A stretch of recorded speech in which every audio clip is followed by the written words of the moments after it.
प्रमोद बरर कथा लय फेलाय जुदि कोनबा महिलाय काम करे शेष हो जाओ बिटिसि शेष हो जाओ गिबियावनो साफ्रोमबो रायजो राजा आफा बिदा फंबायमोनखौ फिन खनसेबाव गोसो गोरबोनिफ्राय आंनि नैबे गोदान भिडिअ'आव बरायना लाग्रोनाय जाबाय। लोगोसे दान्दिसे सम बे गोदान भिडिअ'नि गेजेरजों नोंथांमोननि सेराव नुजाथि फैलायबाय। मैं बारे बारे कइसो कोनबा प्रमोद बर कोनबा इउपिपिएल कोनबा आबसु बा कोनबा दिपेन बरर कथा लय फेलाय जुदि कोनोबाय जुदि विश्वास करि फेलाय काम करे एतो मरि जाबो। बिटिसिनि दानि चिफ मानगोनां हाग्रामा महिलारि सार बिथाङा थांनाय 2025 बिटिसि बिसायख'थि समाव नैबे मोनसे बाथ्राखौ बुंदोंमोन।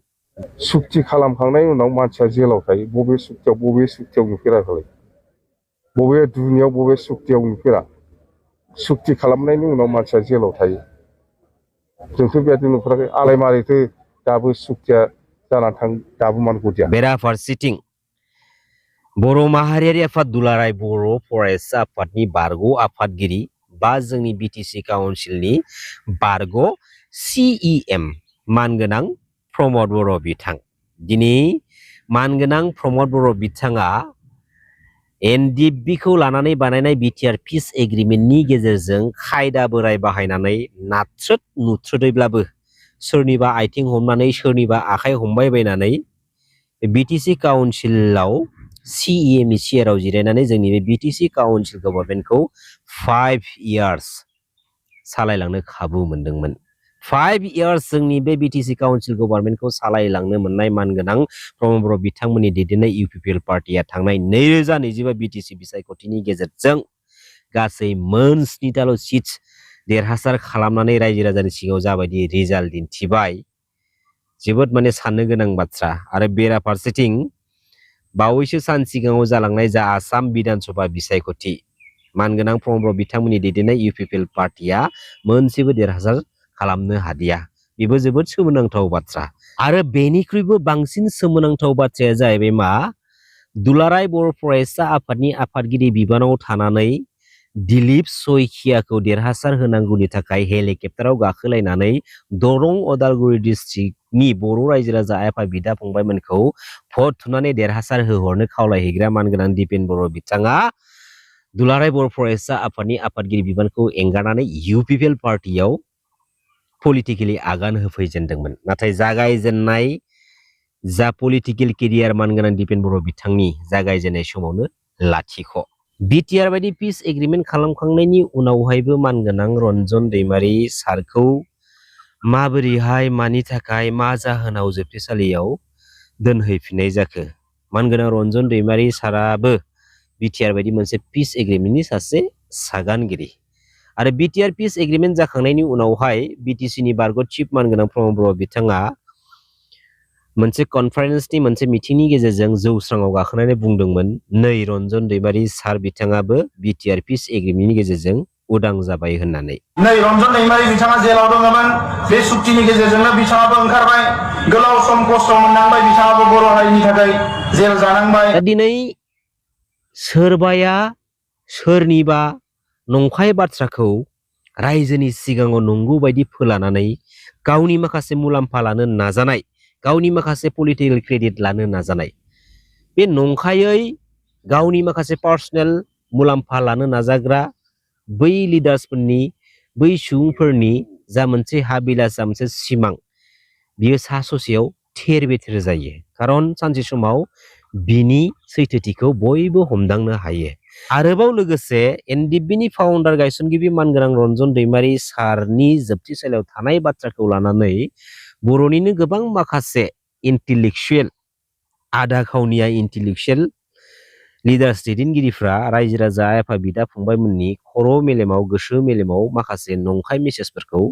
सोनानै होदों। आरो बे नंखाय मेसेजखौ सोना होनायनि आन्दोनि मुलाम्फायानो जाहैबाय मा गावबा गावनि माखासे बेनिफिट्सखौ गावबा गावनि माखासे मोन्थायखौ मोननो थाखाय बेबायदि हाबाफारिखौ दिनैसिमबो जोंनि बर'नि गोबां माखासे लिडार्स दैदेनगिरिफ्रा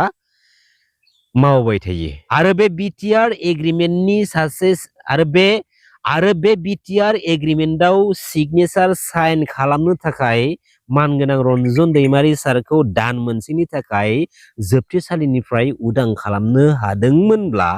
बिटिआर पिस एग्रिमेन्टआव साइन होखांनायनि उनावहायनो मानि थाखाय मा जाहोनाव मानगोनां रन्जन दैमारि सारखौ जोबथेसालियाव दोनहैफिनखो आरो बै समाव बिटिआर पिस एग्रिमेन्टखौ सागान खालामग्रा बै बर'नि साफ्रोमबो इन्टेलेक्चुवेल लिडार्स दैदेनगिरिफ्रा मानो फंसेबो खुगा सिनानै बाथ्रा बुंनो हादिया बे सेन्ट्रेल गभर्नमेन्ट आरो बे स्टेट गभर्नमेन्टखौ दिनै बिटिआर पिस एग्रिमेन्टनि गेजेरजों मोननाय 1500 कोटि रांखौ लानानै जोंनि बिटिसि काउन्सिल पलिटिकेल सिस्टेमाव दुगा दुगा बुंनाय माखासे लिडार्सफोरनि रावफोर अब्ला दिनै बे 1500 कोटि रांखौ मोननो थाखायसो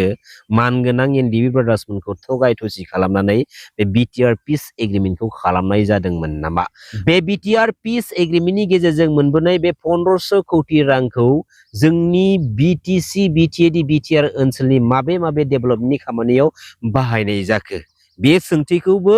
बर' रायजोनि साफ्रोमबो रायजो राजा आफा बिदा फंबायमोना सोंथि खालामनो हानाय मोनथाय दङ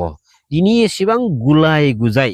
नायथाव जायै खोनासंथाव जायै लासिं सिं मोनसे जा थासारि गावबा गावनि माखासे मुलाम्फाखौ लानो थाखायनो हाखु दाखु बेबायदि आलाय सिलाय माखासे नुथायखौ दिनै रायजो राजानि सिगाङाव नुहोबाय दा दिनै सोंथिया बेयो बे बिटिआर पिस एग्रिमेन्ट खालामग्रा जेसेबांखिनि बर'नि इन्टेलेक्चुवेल लिडार्स दैदेनगिरिफोर दङ बेनिनो माखासे लिडार्स दैदेनगिरिफोरनि खुगानिफ्राय जों खोनानो मोनो जे मानगोनां रन्जन दैमारि सारा मेगन मिसिबनानै बिटिआर पिस एग्रिमेन्टखौ साइन खालामनाय अब्ला बेवहाय जों दिनै रोखा फोरमान मोनदों थारमाने मानगोनां रन्जन दैमारि सारखौ बिटिआर पिस एग्रिमेन्ट खालामनाय समाव बा बिटिआर पिस एग्रिमेन्ट खालामनो थांनायाव बे बिटिआर पिस एग्रिमेन्टनि एमअएस लेखा बिलाइयाव माबे माबे बाथ्राफोरखौ लानानै सेन्ट्रेल गभर्नमेन्टआव दिनै डिमान्ड खालामनानै लिरनानै लाबोनाय जाखो आरो माबे माबे रावफोरखौ बे बिटिआर एग्रिमेन्टनि लेखा बिलाइयाव लिरनानै सेन्ट्रेल गभर्नमेन्टजों बा भारत सरकारजों गोरोबथा खालामनानै फैखो बै माखासे लिरनानै लाबोनाय दफाफोरखौ बाथ्राफोरखौ जानो हागौ गोरोबथा खालामनायनि सिगाङावहाय मानगोनां रन्जन दैमारि सारखौ स्टाडि खालामनो होआखै आरो बै बिटिआर पिस एग्रिमेन्टनि जेसेबांखिनि सागानगिरिफोर दङ बेनिनो गोबां माखासे सागानगिरिफ्रा बे बिटिआर पिस एग्रिमेन्टनि लेखा बिलाइयाव लिरनाय बै माखासे दफाफोरखौ फरायस्लाबनो मोनाखैबो जानो हागौ एखेबारे हाखु दाखु जायनि थाखाय बिटिआर पिस एग्रिमेन्ट जाखांनायनि उनावहाय गोबां रोखोमनि गुलाय गुजाय माखासे जाथावथारि नुथायफोरखौ जों थारमाने नुनो मोनदों मानगोनां प्रमद बर' बिथांनि बिटिसि काउन्सिल खुंथायनि समावहाय बिटिआर पिस एग्रिमेन्टनि दफाफोरखौ 82% 96% मावफुंजाबाय होननानै माखासे पलिटिकेल मुलाम्फाखौ लानो नाजानाय रायजो राजाफोरखौ थगाय थसि खालामनानै दिनै बिटिआर पिस एग्रिमेन्ट जाखांनायनि उनावहाय बिटिआर पिस एग्रिमेन्टनि गेजेरजों लिरनानै लाबोजानाय बै माखासे दफाफोरखौ इमप्लिमेन्टेसन खालामनांगौनि थाखाय धरना होनांगौनि लामायाव ओंखारनानै प्रटेस्ट खालामनांगौनि मा गोनांथि दङ जुदि सान्ति सुक्तिनि गेजेरजों माखासे जेंना जेथोखौ जुदि सुस्रांनानै जुदि लाबोखाबायब्ला आरो जुदि मोनसे सान्ति जुदि सुक्तिबा बे सान्ति सुक्तिनि गेजेरजों लिरनानै लाबोजानाय बै सान्ति दफाफोरखौ मावफुंनो थाखाय असान्ति मोनसे थासारिजों दाबि दैखांनांगौनि मा गोनांथि दङ दिनै जोङो